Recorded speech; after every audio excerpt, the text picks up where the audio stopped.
Let me tell you about a man who never lost a battle, not even one, not a single time. Alexander the Great. He took Persia, the most powerful empire on earth. He took Egypt. He marched through terrain that had already buried entire armies. Undefeated, unstoppable, untouchable. And yet, he died more broken than the men he conquered, because there is nothing more dangerous than winning for too long. A man who keeps winning begins to believe the rules no longer apply to him. And the moment that happens, reality begins collecting the bill. For 12 years, Alexander got everything he wanted. Every city, every kingdom, every victory. Then one day, his own army looked him in the eye, and they told him, no. For the first time in his life, Alexander the Great was halted. Not by an enemy, not by a king, not by a battlefield, by the very men who had followed him across the world. And that broke him. Not on the outside, deep within, a place no weapon had ever reached. He never recovered.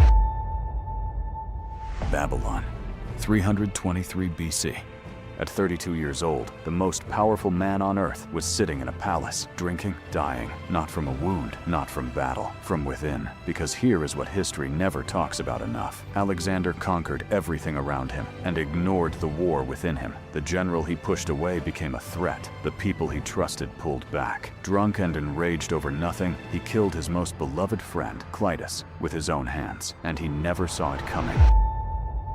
Because there is a law that doesn't care how powerful you are. Murphy's Law. Anything that can go wrong will go wrong. Not eventually, inevitably. NASA once lost a $327 million mission to Mars, not because of bad engineering, not because of bad luck. One team worked in metric, another worked in imperial. One tiny gap, that is all it took. Years of work, gone. Murphy's Law doesn't attack randomly. It finds the weak point you keep pretending isn't there. Alexander had those weak points. For 12 years, he looked away. The tragedy wasn't that they brought him down. The tragedy was that he brought himself down. Now forget Alexander. Think about your own life. You already know where it is breaking. You just call it by a different name. Timing, bad luck, your environment, anything but what it really is. Because the truth is costly, and naming it out loud costs even more. Right now, Murphy's Law is already at work. Not tomorrow, right now. Every habit you have let go. Every conversation you have delayed. Every choice you have avoided. The crack gets wider every single day. Now meet someone who had nothing. No power, no army, no time. A 50-year-old chemistry teacher from Albuquerque, New Mexico, Walter White. Lung cancer, only 2 years left. Everything gone wrong. Most men would call that the end of their story. Walter White treated it like permission, and here is the only difference between him and Alexander. Walter White looked directly at it. No drinking, no denial, no blaming the world. He sat in that car after the diagnosis and said 4 words. I am the danger. Not, why me? Not, this isn't fair. He named it, owned it, and built something nobody saw coming. That is Kidlin's Law. Write the problem down clearly, and you have already solved half of it. Not therapy, not motivation, clarity. In 1944, engineer Joseph Juran did exactly what Walter White did. He wrote one sentence: 20% of defects are causing 80% of failures. One sentence, one clear name. That system runs Toyota and Boeing today. Surgical, cold, brutal clarity. Most people stay trapped their entire life because they never describe the problem honestly. They blur it, they soften it, they rename it, because truth is expensive. Alexander's real enemy wasn't Persia. It was loneliness, grief, a weight too heavy to carry, expectations that even he couldn't live up to. He never named those things. Walter White did. Murphy's Law only breaks what you refuse to face. Your life doesn't fall apart in one moment. It falls apart in patterns. A habit repeated too long. A fear held onto too tight. A truth avoided until it became your fate. One man died with people already dividing what he left behind. The other built an empire from a death sentence. And maybe that is the most uncomfortable truth of all. Most people get buried by disorder. Others learn how to turn it into a weapon. Hold on to that, not for motivation, for the moment you are finally ready to face what you have been avoiding. Alexander moved too late. His generals moved too fast. Both lost everything. There are 2 more laws that explain exactly why. One reveals when doing nothing at all is the most powerful move you can make. The other reveals why moving forward without full ownership breaks everything you have built. Both of them in the next video. Most people never learn either one until it is already too late, because the truth doesn't destroy people. Looking away from it does, and most people spend their entire lives looking away. This is The Inner Sin.